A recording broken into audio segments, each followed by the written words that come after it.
Simba es un proyecto gratuito de promoción de la lectura.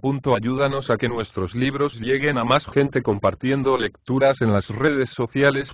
Si puedes y quieres, también puedes hacer una donación para mantener el proyecto y posibilitar que nuestra biblioteca siga creciendo. Amor de madre. Ricardo Palma. Cuento índice. Crónica de la época del virrey Brazo de Plata. A Juana Manuela Gorriti. Juzgamos conveniente alterar los nombres de los principales personajes de esta tradición, pecado venial que hemos cometido en la emplazada y alguna otra. Poco significan los nombres si se cuida de no falsear la verdad histórica. Y bien barruntará el lector qué razón, y muy poderosa, habremos tenido para desbautizar prójimos. Y en agosto de 1690 hizo su entrada en Lima el excelentísimo señor don Melchor Portocarrero Lazo de la Vega, conde de la Monclova, comendador de Zarza en la Orden de Alcántara y 23º virrey del Perú por su majestad don Carlos II. Además de su hija doña Josefa, y de su familia y servidumbre, acompañábanlo desde México, de cuyo gobierno fue trasladado a estos reinos, algunos soldados españoles. Distinguíase entre ellos, por su bizarro y marcial aspecto, don Fernando de Vergara, hijodalgo extremeño, capitán de gentiles hombres lanzas. Y contábase de él que entre las bellezas mexicanas no había dejado la reputación austera de monje benedictino. Pendenciero, jugador y amante de dar guerra a las mujeres, era más que difícil hacerlo sentar la cabeza. Y el virrey, que le profesaba paternal afecto, se propuso en Lima casarlo de su mano, por ver si resultaba verdad aquello de estado muda costumbres. Evangelina Zamora, amén de su juventud y belleza, tenía prendas que la hacían el partido más codiciable de la ciudad de los reyes. Su bisabuelo había sido, después de Jerónimo de Aliaga, del alcalde Rivera, de Martín de Alcántara y de Diego Maldonado el Rico, uno de los conquistadores más favorecidos por Pizarro con repartimientos en el Valle del Rímac. El emperador le acordó el uso del don, y algunos años después los valiosos presentes que enviaba a la corona le alcanzaron la merced de un hábito de Santiago. Con un siglo a cuestas, rico y ennoblecido, pensó nuestro conquistador que no tenía ya misión sobre este valle de lágrimas, y en 1604 lió el petate, legando al mayorazgo, en propiedades rústicas y urbanas, un caudal que se estimó entonces en $250,000. El abuelo y el padre de Evangelina acrecieron la herencia. Y la joven se halló huérfana a la edad de 20 años, bajo el amparo de un tutor y envidiada por su riqueza. Entre la modesta hija del conde de la Monclova y la opulenta limeña se estableció, en breve, la más cordial amistad. Evangelina tuvo así motivo para encontrarse frecuentemente en palacio en sociedad con el capitán de gentiles hombres, que a fuer de galante no desperdició coyuntura para hacer su corte a la doncella. La que al fin, sin confesar la inclinación amorosa que el hidalgo extremeño había sabido hacer brotar en su pecho, escuchó con secreta complacencia la propuesta de matrimonio con don Fernando. El intermediario era el virrey nada menos, y una joven bien doctrinada no podía inferir desaire a tan encumbrado padrino. Durante los 5 primeros años de matrimonio, el capitán Vergara olvidó su antigua vida de disipación. Su esposa y sus hijos constituían toda su felicidad. Era, digámoslo así, un marido ejemplar. Pero un día fatal hizo el diablo que don Fernando acompañase a su mujer a una fiesta de familia, y que en ella hubiera una sala, donde no solo se jugaba la clásica malilla abarrotada, sino que, alrededor de una mesa con tapete verde, se hallaban congregados muchos devotos de los culvículos. La pasión del juego estaba solo adormecida en el alma del capitán, y no es extraño que a la vista de los dados se despertase con mayor fuerza. Jugó, y con tan aviesa fortuna, que perdió en esa noche 20,000 pesos. Desde esa hora, el esposo modelo cambió por completo su manera de ser, y volvió a la febricitante existencia del jugador.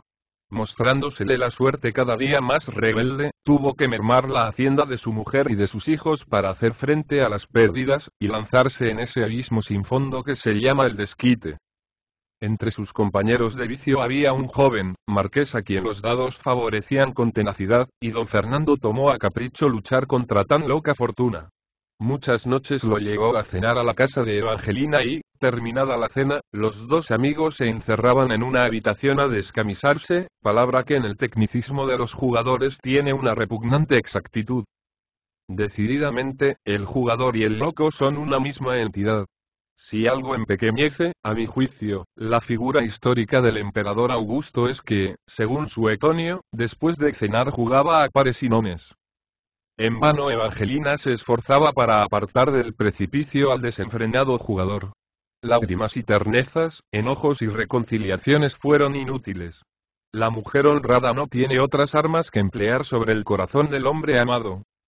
Una noche la infeliz esposa se encontraba ya recogida en su lecho, cuando la despertó don Fernando pidiéndole el anillo nupcial. Era este un brillante de crecidísimo valor. Evangelina se sobresaltó. Pero su marido calmó su zozobra, diciéndola que trataba solo de satisfacer la curiosidad de unos amigos que dudaban del mérito de la preciosa alhaja. ¿Qué había pasado en la habitación donde se encontraban los rivales de tapete? Don Fernando perdía una gran suma, y no teniendo ya prenda que jugar, se acordó del espléndido anillo de su esposa. La desgracia es inexorable. La valiosa alhaja lucía pocos minutos más tarde en el dedo anular del ganancioso marqués. Don Fernando se estremeció de vergüenza y remordimiento. Despidióse el marqués, y Vergara lo acompañaba a la sala. Pero al llegar a esta, volvió la cabeza hacia una mampara que comunicaba al dormitorio de Evangelina, y al través de los cristales viola sollozando de rodillas ante una imagen de María. Un vértigo horrible se apoderó del espíritu de don Fernando, y rápido como el tigre, se abalanzó sobre el marqués y le dio 3 puñaladas por la espalda. El desventurado huyó hacia el dormitorio, y cayó exánime delante del lecho de Evangelina. Y el conde de la Monclova, muy joven a la sazón, mandaba una compañía en la batalla de Arras, dada en 1654. Su denuedo lo arrastró a lo más reñido de la pelea, y fue retirado del campo casi moribundo. Restablecióse al fin, pero con pérdida del brazo derecho, que hubo necesidad de amputarle. Él lo sustituyó con otro plateado, y de aquí vino el apodo con que, en México y en Lima lo bautizaron. El virrey Brazo de Plata, en cuyo escudo de armas se leía este mote, Ave María Gratia Plena, sucedió en el gobierno del Perú al ilustre don Melchor de Navarra y Rocafull. Con igual prestigio que su antecesor, aunque con menos dotes administrativas, dice Lorente, de costumbres puras, religioso, conciliador y moderado, el conde de la Monclova edificaba al pueblo con su ejemplo, y los necesitados le hallaron siempre pronto a dar de limosna sus sueldos y las rentas de su casa. En los 15 años y 4 meses que duró el gobierno de Brazo de Plata, período a que ni hasta entonces ni después llegó ningún virrey, disfrutó el país de completa paz. La administración fue ordenada, y se edificaron en Lima magníficas casas. Verdad que el tesoro público no anduvo muy floreciente, pero por causas extrañas a la política. Las procesiones y fiestas religiosas de entonces recordaban, por su magnificencia y lujo, los tiempos del conde de Lemos. Los portales, con sus 85 arcos, cuya fábrica se hizo con gasto de 25.000 pesos, el cabildo y la galería de palacio fueron obras de esa época. En 1694 nació en Lima un monstruo con 2 cabezas y rostros hermosos, 2 corazones, 4 brazos y 2 pechos unidos por un cartílago. De la cintura a los pies poco tenía de fenomenal, y el enciclopédico limeño don Pedro de Peralta escribió con el título de Desvíos de la naturaleza un curioso libro, en que, a la vez que hace una descripción anatómica del monstruo, se empeña en probar que estaba dotado de 2 almas. Muerto Carlos el hechizado en 1700, Felipe V, que lo sucedió, recompensó al conde de la Monclova haciéndolo grande de España. Enfermo, octogenario y cansado del mando, el virrey Brazo de Plata instaba a la corte para que se le reemplazase. Sin ver logrado este deseo, falleció el conde de la Monclova el 22 de septiembre de 1702, siendo sepultado en la catedral. Y su sucesor, el marqués de Castel dos Rius, no llegó a Lima sino en junio de 1707. Doña Josefa, la hija del conde de la Monclova, siguió habitando en palacio después de la muerte del virrey. Mas una noche, concertada ya con su confesor, el padre Alonso Mesía, se descolgó por una ventana y tomó asilo en las monjas de Santa Catalina, profesando con el hábito de Santa Rosa, cuyo monasterio se hallaba en Fábrica. En mayo de 1710 se trasladó doña Josefa a Portocarrero Lazo de la Vega al nuevo convento, del que fue la primera abadesa. Y 4 meses después de su prisión, la Real Audiencia condenaba a muerte a don Fernando de Vergara. Este desde el primer momento había declarado que mató al marqués con alevosía, en un arranque de desesperación de jugador arruinado.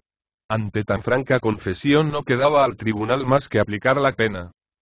Evangelina puso en juego todo resorte para libertar a su marido de una muerte infamante. Y en tal desconsuelo, llegó el día designado para el suplicio del criminal. Entonces la abnegada y valerosa Evangelina resolvió hacer, por amor al nombre de sus hijos, un sacrificio sin ejemplo. Vestida de duelo se presentó en el salón de palacio en momentos de hallarse el virrey conde de la Moncloa en acuerdo con los oidores, y expuso que don Fernando había asesinado al marqués, amparado por la ley, que ella era adúltera, y que, sorprendida por el esposo, huyó de sus iras, recibiendo su cómplice justa muerte del ultrajado marido. La frecuencia de las visitas del marqués a la casa de Evangelina, el anillo de esta como gaje de amor en la mano del cadáver, las heridas por la espalda, la circunstancia de habérsele hallado al muerto al pie del lecho de la señora, y otros pequeños detalles eran motivos bastantes para que el virrey, dando crédito a la revelación, mandase suspender la sentencia. El juez de la causa se constituyó en la cárcel para que don Fernando ratificara la declaración de su esposa. Mas apenas terminó el escribano la lectura, cuando Vergara, presa de 1000 encontrados sentimientos, lanzó una espantosa carcajada. El infeliz se había vuelto loco. Pocos años después, la muerte cernía sus alas sobre el casto lecho de la noble esposa, y un austero sacerdote prodigaba a la moribunda los consuelos de la religión. Los 4 hijos de Evangelina esperaban arrodillados la postrera bendición maternal. Entonces la abnegada víctima, forzada por su confesor, les reveló el tremendo secreto. El mundo olvidará, les dijo, el nombre de la mujer que os dio la vida. Pero habría sido implacable para con vosotros si vuestro padre hubiese subido los escalones del cadalso. Dios, que lee en el cristal de mi conciencia, sabe que ante la sociedad perdí mi honra porque no os llamasen un día los hijos del ajusticiado. Pul.